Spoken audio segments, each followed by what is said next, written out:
Hey YouTube, it's Karina. I'm here with another video. So first off, I just wanted to talk about my Bible that I painted. It turned out really nice. Here I'll show you the full thing. So this is what it looks like. So I did some sunflowers on my Bible, and I'm really happy with it. So I just did some basic sunflowers and then some vines, and I then took some Mod Podge and just covered it in the Mod Podge so that it wouldn't chip at all. So it's really in right now and trendy to paint your Bible. I know Coffee and Bible Time has some stuff about painting your Bible. I can link that video in the description box. And then there's also go on Pinterest, and there's so many cool different ideas. And you can even put a verse on it. And yeah, I just think it's really cool to have, something meaningful on your Bible.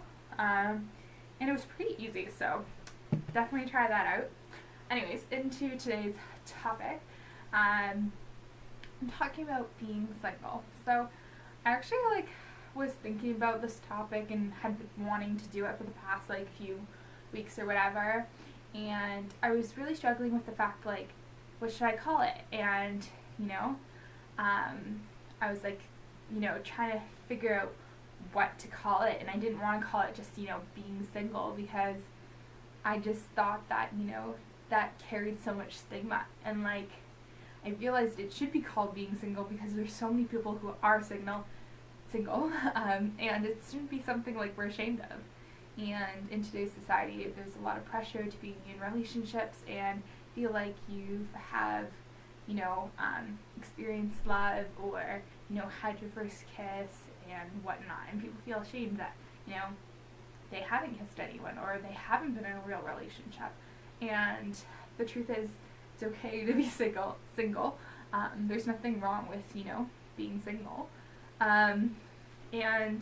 I'm just really going to talk about, what it means to be single. So I think the really positive things are you get to indulge more in God. You can learn more about His Word, and really grow in yourself. And I think that's really important before entering a relationship, to know who you are. Often relationships end or take breaks because, they're not sure who they are, or they need to do some self-discovery. So it's really important that in your times of singleness, you take that time to self-discover, find out what your coping mechanisms are, and how you deal with stress and whatnot, so that when you're in a relationship, it won't affect it in that way. So I think that's really important things.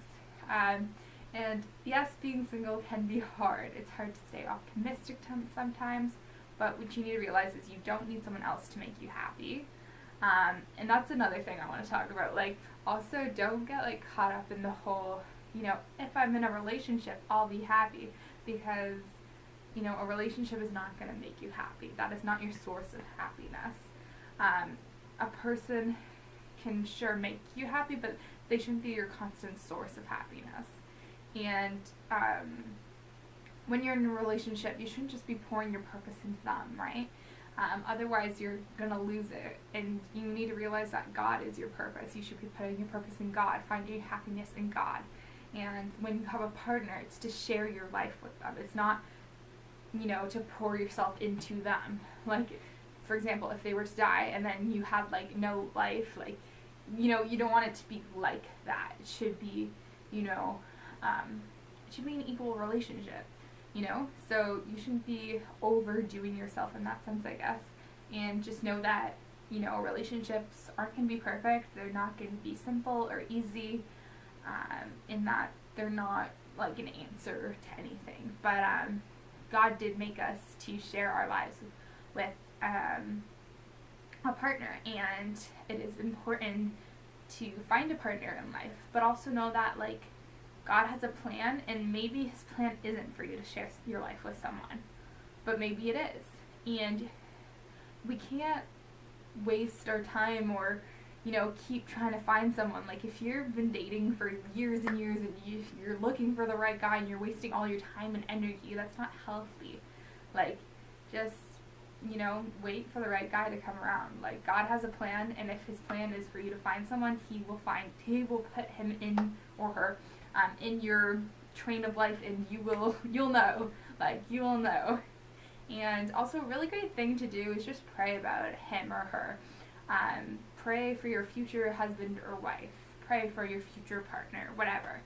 And also, another cool idea is writing letters to your future spouse or husband, wife, whatever, and saving those letters for your wedding day and giving them as your wedding gift. I think is really cool, because that just has all of the things that your marriage should be built on.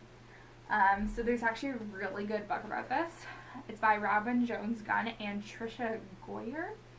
It's called Praying for Your Future Husband. I mean, if you wanted to pray for your future wife, I'm sure you could use this book too. I mean, maybe it's not as relatable though. Anyways, it's really cool. There's lots of stories about like all of their relationship experiences and like stuff like that.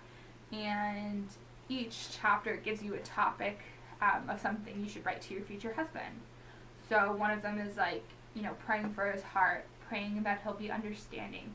So praying for like certain things and characteristics, and you know, just praying for a healthy relationship.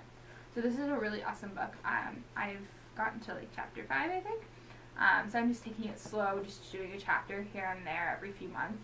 And I'm slowly writing letters to my future husband. So it's a really cool idea. Definitely check this book out. I will link it in the description box below. And yeah, so I really just want to stress, like, you know, he will come when he comes, and just be patient. And I know it's really hard to be patient, and yeah, you know, just don't make it your top priority. Just let God do that work, right? And yeah, just know that when you're in a relationship, it's not going to make everything perfect. And yeah, I think that was most of my notes. Yeah, so that's pretty much it. Yeah, so just try to stay positive when you're not in a relationship. Try to grow in yourself and find God, and just discover yourself and really who you are and what you want in a guy. That's a really important thing as well. Make a list of like things you want in a guy, so that you know when the time comes what you're looking for. And don't settle, that's another thing, don't settle for anything less than what you want. Like, when it comes to the right guy, like, it will be the right guy, and you shouldn't settle for someone who's less than the right guy. Even in this book, like the chapter I just read, it talked about how Robin, she was in a relationship, and he did propose to her, and she gave him her letters to her future husband, and he totally like thought that it was stupid that she would write letters and yada yada yada. And it just shows that like, and she continued in that relationship for another 3 months until she actually broke it off with him. So it just shows that like, you shouldn't settle for anything less, because you know, it can just derail the relationship and stuff like that. And then also, just one other thing, with like the whole future husband thing, like, it's not like I'm waiting around or anything, you know. And like, when you write letters and stuff like that, it's not to sound like, you know, you're lazy or you're not getting yourself out there.